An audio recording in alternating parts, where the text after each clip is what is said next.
بسم اللہ الرحمن الرحیم ما قدر اللہ حق قدرہ ان اللہ لقوی عزیز صدق اللہ العظیم۔ سورہ الحج آیت نمبر 74۔ اللہ تبارک و تعالیٰ کا فرمان ہے ما قدر اللہ حق قدرہ، انہوں نے تو اللہ کی قدر جانی ہی نہیں جیسا کہ اس کی قدر جاننے کا حق تھا۔ ان اللہ لقوی عزیز، بے شک اللہ بہت قوی، بہت طاقتور، اتنا طاقتور ہمارے فہم و ادراک سے باہر ہے کہ اللہ کتنا طاقتور ہے، اور عزیز کتنا وہ زبردست ہے، اس کی بھی ہمیں سمجھ بوجھ نہیں۔ اگر تھوڑی تھوڑی آنے لگ جائے تو پھر ہم اللہ کی قدر کرنا شروع ہو جائیں۔ اللہ تبارک و تعالیٰ نے قرآن پاک میں لگ بھگ 700 بار قرآن نماز پڑھنے کا حکم دیا، لیکن کیا جب اذان ہوتی ہے ہم میں سے کتنے ہیں؟ اپنے ارد گرد تھوڑا خیال کریں، اپنے گھر میں خیال کریں، کتنے مرد ہیں، کتنے خواتین ہیں، کتنے لڑکے ہیں، کتنی لڑکیاں ہیں جو سن بلوغت کو پہنچ چکے ہیں، لیکن جب اذان ہو جاتی ہے تو کیا وہ اپنی انہی گپوں میں مشغول رہتے ہیں، یا ان کے اوپر وہ اللہ کے حکم کا کہ حیا علی الصلاۃ حیا علی الفلاح کا کچھ اثر ہوتا ہے؟ ہاں، اگر اثر ہوتا ہے تو گویا کہ انہوں نے اللہ کی قدر جانی ہے، وہ اللہ کی قدر جاننے لگے ہیں۔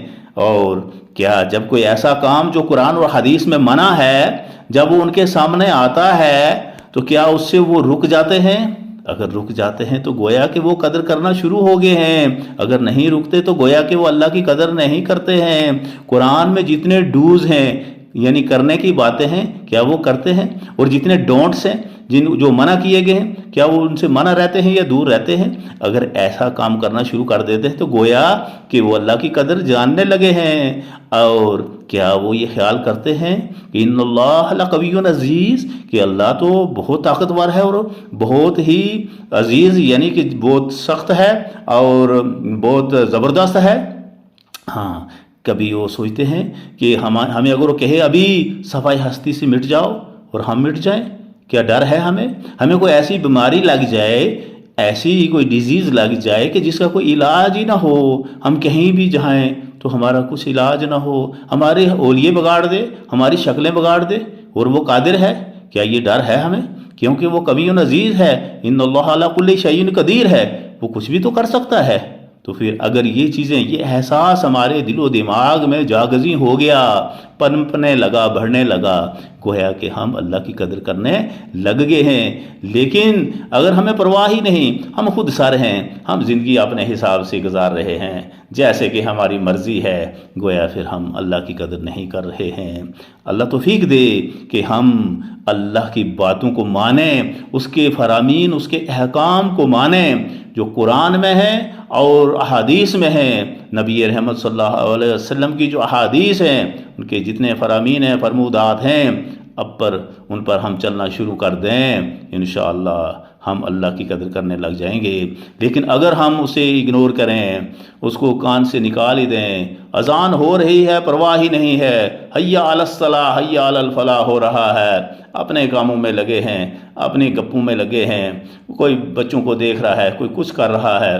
اللہ تبارک و تعالیٰ کا فرمان ہے یا ایھا الذین آمنوا لا تلہکم اموالکم ولا اولادکم عن ذکر اللہ، اے ایمان والو، تمہارے مال اور تمہاری اولاد تمہیں کہیں اللہ کے ذکر سے غافل نہ کر دیں۔ ومن یفعل ذلک فاولئک ھم الخاسرون، جو ایسا کرے گا تو گویا کہ وہ خسارے میں پڑ گیا۔ یہ سورہ المنافقون کی آیت ہیں۔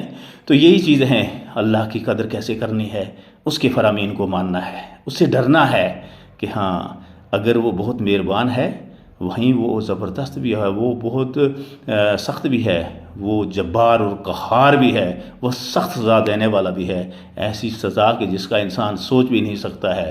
کوئی ایسی بیماری لگ جائے جس کا کوئی علاج ہی نہ ہو، ہمارے حلیے بگڑ جائیں، ہماری شکلیں بگڑ جائیں، وہ بگاڑنے پر قادر ہے، اور بہت سارے لوگوں کی وہ بگاڑ بھی دیتا ہے۔ اس لیے زندگی کی کامیابی یہی ہے کہ اللہ کے احکام کو مانا جائے، اس کے نبی کی باتوں کو مانا جائے۔ اللہ پاک نے فرمایا ہے کہ وَأَطِيعُوا اللَّهَ وَأَطِيعُوا الرَّسُولَ فَإِن تَوَلُّوا فَإِنَّ اللَّهَ لَا يُحِبُّ الْكَافِرِينَ، کہ اللہ کی اور رسول کی اطاعت کریں، جو ایسا نہیں کرتے ہیں تو اللہ کافروں سے محبت نہیں رکھتا ہے۔ مَن يُطِعِ الرَّسُولَ فَقَدْ أَطَاعَ اللَّهَ، جس نے نبی صلی اللہ علیہ وسلم کی اطاعت کی، گویا کہ اس نے اللہ کی اطاعت کی، کیونکہ نبی تو وہی بتاتے رہے آدم علیہ السلام سے نبی رحمت صلی اللہ علیہ وسلم پر جو اللہ کی طرف سے وحی ہوتی تھی وہ اس کو اپنی جو اصحابہ تھے یا جو ان کے ماننے والے تھے ان کو بتاتے تھے، وہ اپنی طرف سے کوئی بات نہیں بتاتے تھے۔ اللہ تبارک و تعالیٰ توفیق دے کہ ہم اللہ تبارک و تعالیٰ کی ویسی قدر جیسے کہ اس کی قدر جاننے کا حق ہے وہ چیز ہمارے اندر پیدا ہو جائے۔ انشاءاللہ اسی میں دنیا اور آخرت کی کامیابی ہے۔ والسلام۔